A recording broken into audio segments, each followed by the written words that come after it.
Here we go. Good afternoon, everybody. Welcome. This is Tuesday, March 7th, 2023. We're going to call to order the Subcommittee on Education and Instruction. Madam Clerk, please take the roll. Representative Chisholm. Here. Representative Glenn. Here. Representative Hakeem. Here. Representative Hicks. Representative Johnson. Representative Leatherwood. Representative McCalman. Chair Lady Moody. Here. Representative Reagan. Here. Representative Raper. Here. Representative Warner. Representative White. Here. Chairman Sapicki. Here. Chairman, you have a quorum. Thank you. Ladies and gentlemen, welcome to the committee. This is our final calendar. Our goal is to go ahead and close this committee at the end of this meeting at the call of the chair. We have potentially 4 bills here. A little housekeeping, everybody. House Bill 1078 by Representative Glenn has been taken off notice. So we're going to start with our calendar. We have House Bill 0736 by Representative Love. Representative Love, you are recognized. We have a motion and a second.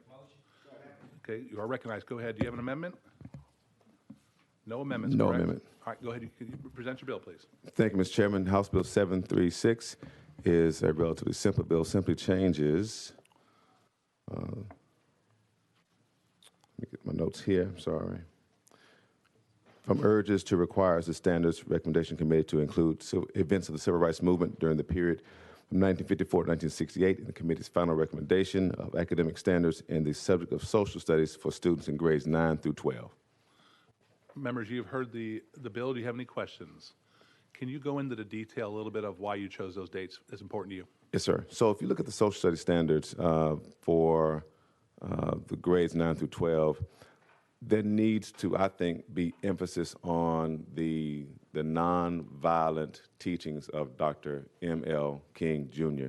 There was a survey done by NPR last year that showed that a good number of Americans believe that violence against the government is sometimes okay. And so we talk about persons who want to try to have their voice heard. We look at the efforts of Dr. King as a particular highlight in one's actions, who said that there's some things going on in society and there's a way to change those things. And he chose nonviolence as his way to change it. And so that's why I chose those dates of 1954 to 1968. Representative Love, thank you for doing that. The status we have in our country right now of civil unrest, I think this would be a very pleasant reminder that there are ways to affect change without burning down the cities. And so, members, any other questions for Representative Love? Chairman White, go ahead. Thank you, Chairman. Representative Love, is this also in collaboration with our mutual friend we've been talking about for the past year on this? Yes, sir. Okay, thank you very much. Members, any other questions? Not seeing none.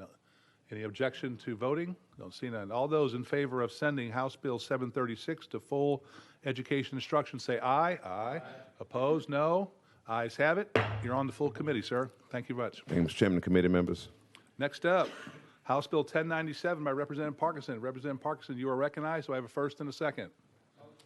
Motion a second. You're in proper position. Do you have an amendment, sir? You know, I don't think I do. You do not. Okay, thank you. You're in a proper position. Go ahead and present your bill, sir. Thank you, Mr. Chair, and thank you, committee, also, and thank you to those benevolent individuals that gave me a motion in a second. Truly appreciate you. We love you. And I love you too. And so you know, I had the opportunity to go to LA and do the Dr. Phil show and we were talking about education and talking about the subject was whether or not we open the schools too soon.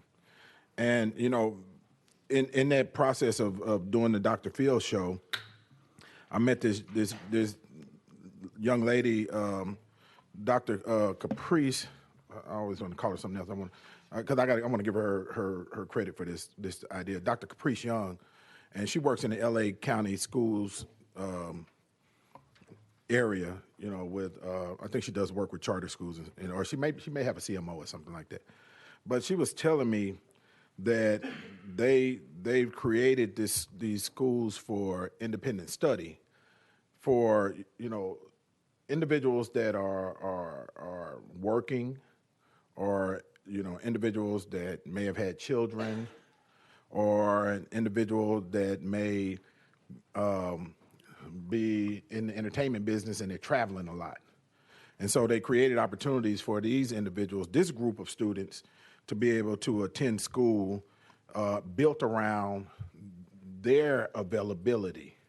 And so I thought it was a wonderful idea. I didn't see where we were serving students like that also, and I know we have our fair share of students that are in those same situations.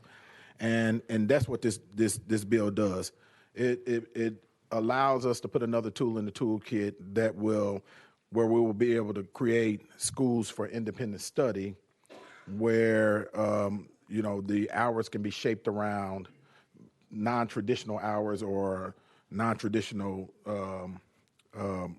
learning environment so that we can serve all students. And with that, I'm happy to take any questions.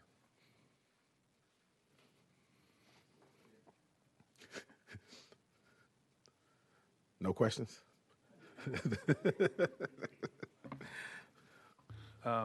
Thank you for that explanation. I was paying attention while I was listening to the conversation.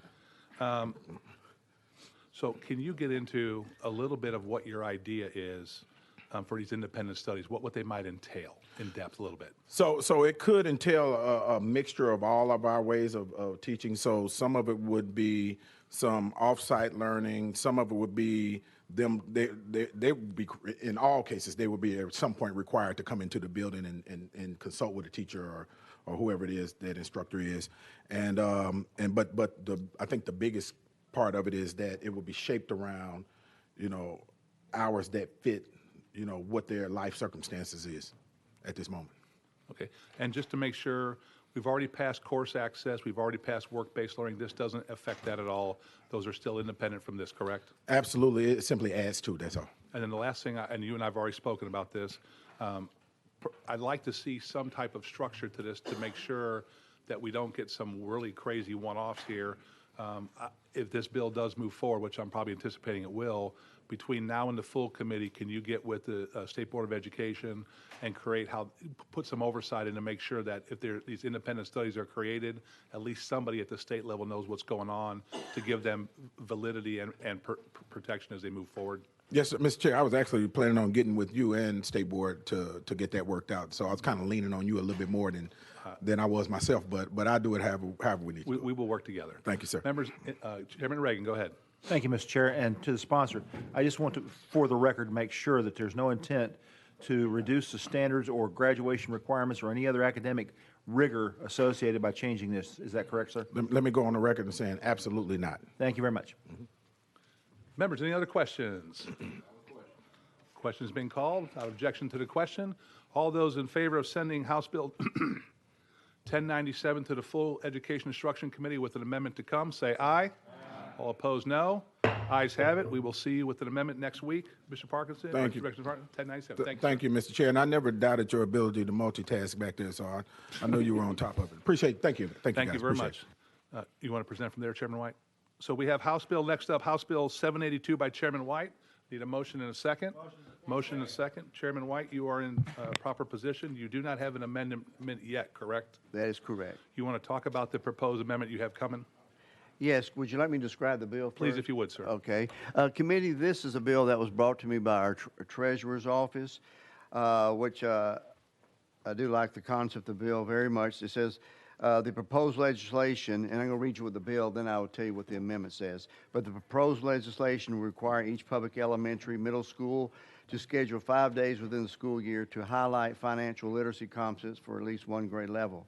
Financial literacy, which we know we all need. The concepts presented must be age appropriate and can be taught inside or outside the classroom. The financial literacy concepts would include earning income, spending, savings, managing credit, and investing. So you can imagine this came from our department of our treasurer. Now, that is the concept of the bill. I went back to them and I said, I would like this to being required, I would like to just strongly urge, because right now we have a lot of bills where we're putting a lot of demands on our teachers and our schools, so requiring a particular course of study would be a little bit much. So we drafted an amendment, and the amendment says at least one grade level in each public elementary school, middle school, is strongly encouraged to schedule 5 days. So we filed that amendment. It didn't get out in time for today. So I spoke to the chairman. If we're able to, since this is the last committee, if we're able to move that to full committee, I'm putting that amendment on in full committee to where it's a good financial literacy bill, but we're strongly encouraging it, not requiring it. With that, Mr. Chairman, I renew the motion. Any questions for Chairman White? Question on the bill. Can you take that back for a second? So everybody remember this, in full committee, we'll be adding this amendment in full committee, right? And then just go ahead, Mr. Chairman. Amendment 4786. Okay, so we'll make sure that this gets presented at full committee for everybody. That puts us in the proper position that the treasurer wants. Everybody okay with that? Yes? Okay. Question has been called. Any objection to the question? Without seeing none, all those in favor of sending House Bill 782 to full education instruction, say aye. Aye. Opposed, no. No, ayes have it. Chairman White, we'll be looking for your amendment next week. House Bill 782 moves on to education instruction. I know I'm out of order. Well, you're not now. Go ahead. I'd like to recognize some college students from East Tennessee, from Carson Newman, and from Walter State Community College. Welcome. Welcome. We'll each give you 5 minutes at the microphone to give your life history. Just kidding. Welcome to Education Instruction. We really appreciate you being here. I was just at Carson Newman on a football visit, so very nice university. I have not been to the other one yet, so maybe there's time for that still. Not for me, though. I'm too old. Next up, we have House Bill 1168 by Chairman Glenn. Representative Love is presenting it. Representative Love, you're recognized. Thank you, Mr. Chairman. And last year we had a financial literacy bill that we got advanced all the way to finance, but because of the nature of the financial requirement, we had to take it off notice. And so I'm glad to hear now that the treasurer has come up with a wonderful idea and that there's going to be an amendment to keep some of those costs down, which leads me to now take off notice this particular piece of legislation that Representative Glenn and I have been working on around financial literacy to have this webinar. So we look forward to working with Chairman and to Representative Glenn, I think next week sometime to work on that bill. So with that, Mr. Chairman, I would like to take this bill off notice. Thank you, sir. Without objection, bill's off notice. Members, that does conclude our calendar. Before you go, I think we learned a lot this year with the people who were presenting here about education. I do appreciate you all being here. I do want to recognize before we leave, Katie Robertson and Colleen Ellis doing a great job beside me, making sure that all of our bills and we stay legal in the state of Tennessee. Let's give them a round of applause. Jan Wright, my assistant, for making sure that every vote we take is recorded properly. So thank you, Jan. Sergeant at Arms, Mr. Woodard, you are here today, so you get the accolades. Our clerk, Desiree White, and our reporter in the back, Ms. Bowling, doing a great job making us look good also. We appreciate that. Members, I want to say thank you for this. Our intention, Chairman Moody is here, our intent is to keep the full committee open and continue on with our hearings. We are working on we are working on Shelby County Schools to come to the full committee, hopefully maybe next week, and give us their presentation on the challenges that they're facing in Shelby County. If there's anybody else, members, that you want to get before the committee to talk about education, please let us know. We need to continue this discussion as we start to transition from English language arts to mathematics. That's the next one, is mathematics. We got to start tackling that. Also, members, we wanted to say thank you for being here. We have a gift for each one of you. It is a pen set that we have for you to recognize your service here to the great state of Tennessee and Education Instruction Sub. But without objection, with that, I'll entertain a motion to adjourn. Move to adjourn. At the call of the chair. We're adjourned. If you'll stop up and